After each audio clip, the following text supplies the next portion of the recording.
Opinião. Direto para a capital pernambucana, a gente vai conversar agora com o blogueiro jornalista Edmar Lira. Seja bem-vindo, Edmar. Boa tarde. Boa tarde. Bom dia, boa tarde no caso, né? Boa tarde, André, boa tarde, Tony, boa tarde a todos os ouvintes da Rádio Cultura de Caruaru. É uma satisfação estar de volta ao programa. A satisfação é nossa. Quais os últimos destaques do blog do Edmar Lira acompanhando a política de Pernambuco e a política nacional, Edmar? Olha, hoje a gente traz como destaque principal na nossa coluna, né? Um movimento, talvez o último, se não se materializar, em defesa do André de Paula como nome para o Senado. André de Paula vem tendo esse último movimento na Frente Popular de deputados federais, lideranças políticas, prefeitos, que em Brasília, né, nessa marcha dos prefeitos, já apontavam André como provável candidato ao Senado. Tanto é que vários atores, né, chegaram a declarar isso e a gente traz como destaque da nossa coluna. Porém, há quem diga que, apesar de ter a maior simpatia dos partidos da Frente Popular e dos atores que estão colocados nesse processo, há quem afirme que a deputada Tereza Leitão poderá ser oficializada como candidata ao Senado. Sobretudo após a desistência do Carlos Veras para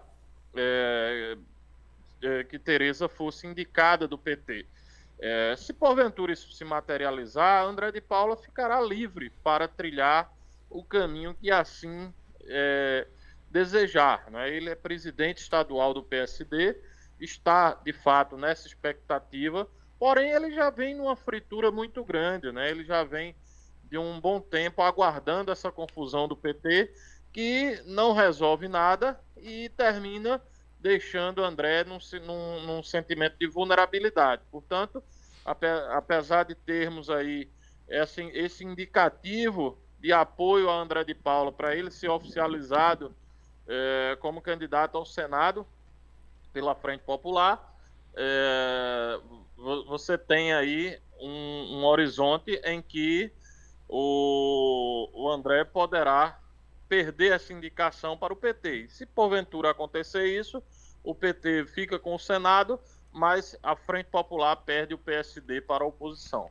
Edmar, quais são as conversas de bastidores na Frente Popular da seguinte maneira? Por exemplo, o Tadeu Alencar e também o Paulo Câmara, né, que é o atual líder da Frente Popular, sendo governador atual, eles dizem para os partidos, digamos, internamente, vocês fiquem à vontade para viabilizar o nome, fiquem à vontade para conseguir apoio para essa possível vaga que é a mais disputada no momento, ou nem isso existe, é cada um por si? Olha, não, eu acho que há um indicativo, sim, de alguns atores da Frente Popular, em especial do próprio PSB, de preferência pelo nome do deputado André de Paula para o Senado. Esse é um sentimento comum, todo mundo tem essa percepção que tanto Danilo Cabral quanto o Paulo Câmara têm a inclinação pela indicação de André de Paula. Porém, o apoio do PT ao PSB pode custar muito caro, pode fazer com que o PSB perca aliados, né? Inclusive o Eduardo da Fonte, do Partido Progressista, deu uma entrevista essa semana bombástica, né? A gente entrevistou ele na segunda-feira na Rádio Folha, e ele já sinalizou, e há quem diga que ele já está nos braços de Marília Reis, já está resolvido, prego batido e ponta virada, aguardando apenas o anúncio oficial.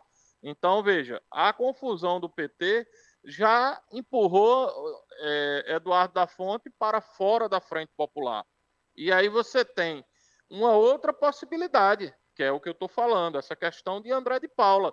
Se o PT ganhar a queda de braço com André de Paula e for indicado ao Senado, com Tereza Leitão, simplesmente André de Paula também deixa a Frente Popular. Então o PSB faz uma escolha pelo PT legítima, natural do processo político, só que o PT, em vez de trazer a solução para o conjunto principal da Frente Popular, está trazendo problemas e perda de aliados. Então, eu estou começando a achar que foi, na verdade, um presente de grego esse apoio do PT a Danilo Cabral. Talvez se não houvesse o PT no páreo, ou seja, na aliança, mas vai perder Lula, vai perder o apoio de Lula, porque Lula não sendo candidato, talvez não existisse Marília Reis, por exemplo, porque o PT provavelmente lançaria Humberto Costa e Marília não conseguiria se materializar,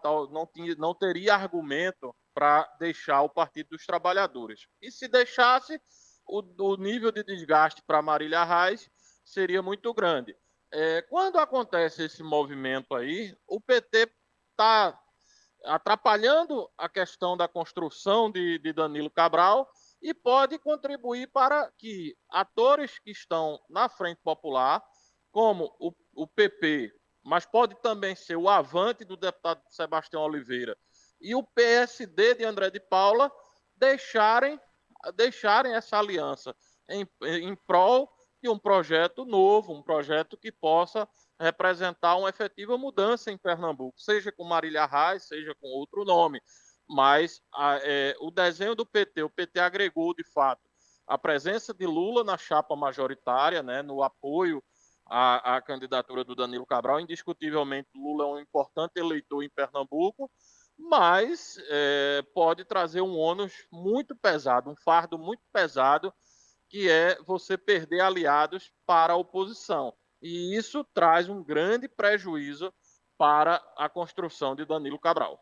Edmar, inclusive você falou aí sobre o futuro do PT, citou o ex-presidente Lula, e no seu blog tem um destaque aí, né, falando a respeito daquela matéria que repercutiu em todos os sites e blogs, falando que o Comitê da ONU concluiu que a Lava Jato violou garantias e privacidade de direitos de Lula. Aí eu queria saber, você acha que isso vai repercutir positivamente para a candidatura do pré-candidato Luiz Inácio Lula da Silva? Olha, existe uma parte da população, uma parcela da população, essa parcela que rejeita Lula e rejeita o PT, que vai sempre ter a percepção que Lula é ladrão. Isso vai ser independente do que fale a justiça, do que fale a ONU, do que fale qualquer coisa. Então, esse eleitor não muda. Agora, para o eleitor, que é o eleitor mais simpático a Bolsonaro e extremamente refratário ao Partido dos Trabalhadores. Mas quando você vai para o eleitor médio, que vota em Lula, e já vota em Lula, ele só consolida essa narrativa e essa justificativa. E quando você vai para o eleitor que não simpatiza com Bolsonaro, mas também não está inclinado a votar em Lula, pode começar a avaliar essa possibilidade, porque se constrói essa narrativa. E essa narrativa, ela se deu, além das decisões do STF de terem anulado os processos, se deu muito pela postura do Sérgio Moro. O Sérgio Moro, a partir do momento que aceitou ser ministro de Bolsonaro, parte interessada na prisão de Lula, ele deu o mote para o PT de que estava havendo perseguição política. Por mais que você tivesse indícios, evidências e provas que comprovassem esse ilícito praticado não só pelo PT, como por Lula e outros atores do Partido dos Trabalhadores, quando você pega e faz uma aliança de um juiz, o cara que foi responsável pela condenação de Lula, aí agora passa a ser ministro da Justiça do adversário de Lula, né, do cara que derrotou o PT, é meio contraditório, meio surreal. Então, eu acho que o grande responsável aí por essa decisão da ONU é o Sérgio Moro, é o senhor ex-juiz Sérgio Moro, que foi o grande prejudicado, o grande derrotado. A gente está com eleição em curso, mas eu já posso afirmar que o grande derrotado da política brasileira se chama Sérgio Moro, porque foi quem contribuiu para essa prisão de Lula e, evidentemente, a vitória de Bolsonaro, né, que poderia ser que Lula na rua também pudesse perder para Bolsonaro, não se descarta essa possibilidade,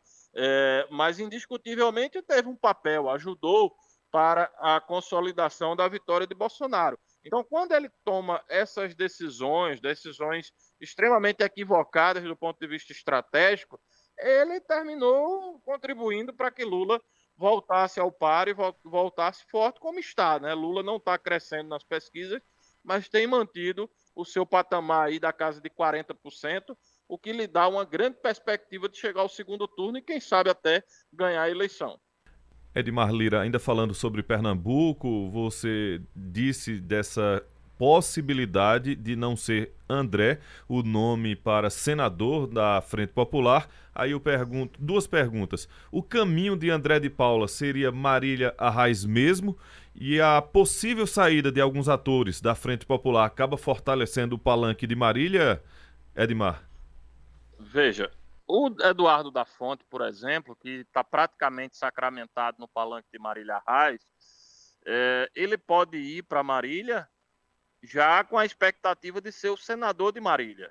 Então, eu não sei se seria de fato, mas ele como ele avançou algumas casas, ele não ficou no ensaio como André de Paula, porque a prioridade era de André. Quando André teve aquela conversa com o governador Paulo Câmara, e que foi inconclusiva quanto à indicação dele ao Senado, e que ele esteve com Marília Arraes, era para ele ter tomado a decisão. Ó, Marília, estamos juntos, estou aqui com você e pronto, e vamos para o nosso projeto. Então ele teria a prerrogativa de reivindicar o Senado na chapa encabeçada por Marília Arraes, porque seria o primeiro partido a dar essa substância política, porque Marília tem uma densidade eleitoral, indiscutivelmente, mas Marília hoje, do ponto de vista partidário, ela só tem a Solidariedade, é um partido muito pequeno.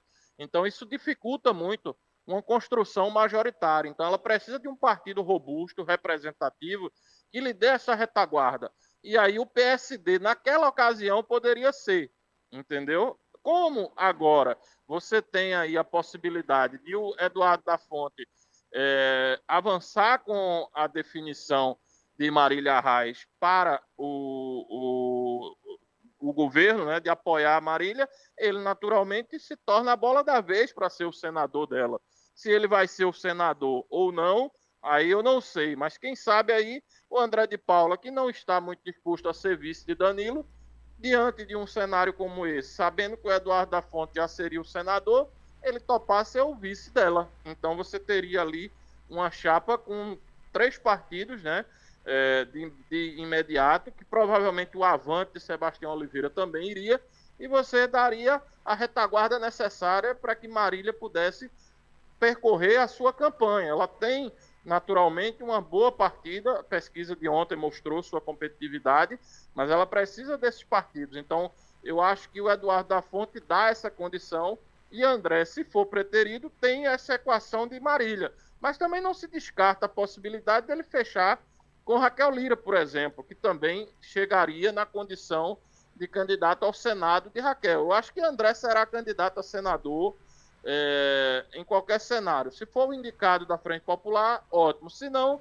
acredito que ele vai buscar ou uma composição com Marília ou uma composição com Raquel. O fato é que ele leva o seu representativo tempo de televisão, que naturalmente vai fazer, seja de Marília, seja de Raquel, candidatas ainda mais competitivas. Ou seja, ele tem tempo de barganha, né, por conta do tempo de televisão do PSD. Edmar, a gente tem um prazo, um possível prazo para essas definições, ou fica mais para, digamos, para o início mesmo da campanha propriamente dita? Dá uma impressão que esse instrumento da pré-campanha e o começo da campanha propriamente dita torna uma campanha cansativa, uma campanha muito longa. É verdade, né? A campanha propriamente dita, ela só vai acontecer em setembro, né? Lembrando que as campanhas eleitorais foram reduzidas para 45 dias, né? Se você tiver segundo turno, você tem aí 60 dias de campanhas eleitorais. Então, na verdade, a oficialização dos candidatos a gente só vai ter nas convenções, e as convenções começam em meados de julho e terminam na primeira semana de agosto. Então você tem ali algo em torno de 15 de julho a 5 de agosto para definir quem serão os candidatos a governador, a senador, a vice-governador, a deputado federal e deputado estadual. Então, até lá tudo pode acontecer. Mas só para vocês lembrarem, em 2014, por exemplo, em fevereiro de 2014, a gente já tinha a chapa completa da Frente Popular. A gente já sabia que o candidato a governador era Paulo Câmara, que o senador era Fernando Bezerra Coelho e que o vice era Raul Henrique.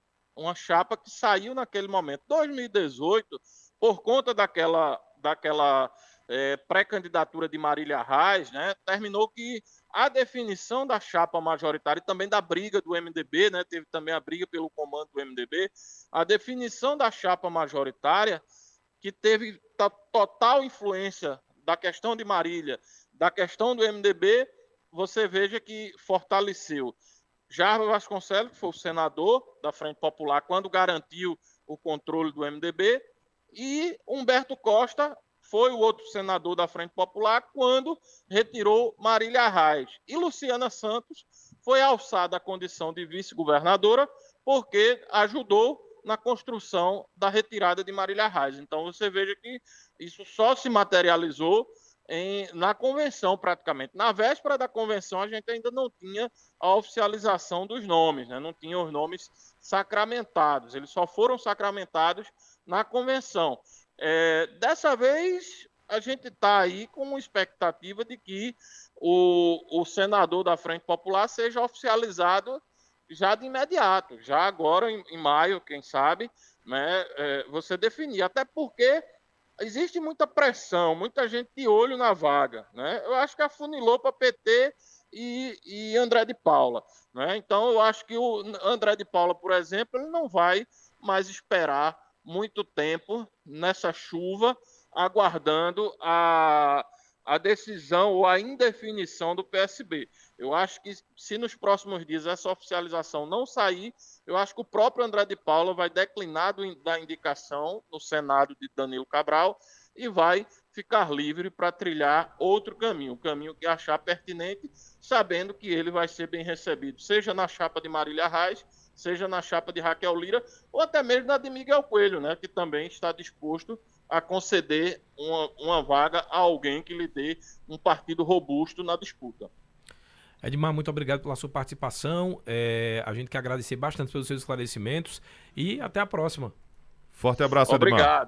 Obrigado, André. Obrigado, Tony. Obrigado a todos os ouvintes da Rádio Cultura. Sempre uma satisfação falar com vocês. Convido a acessar o nosso blog através do edmarlira.com e até a próxima, se Deus quiser.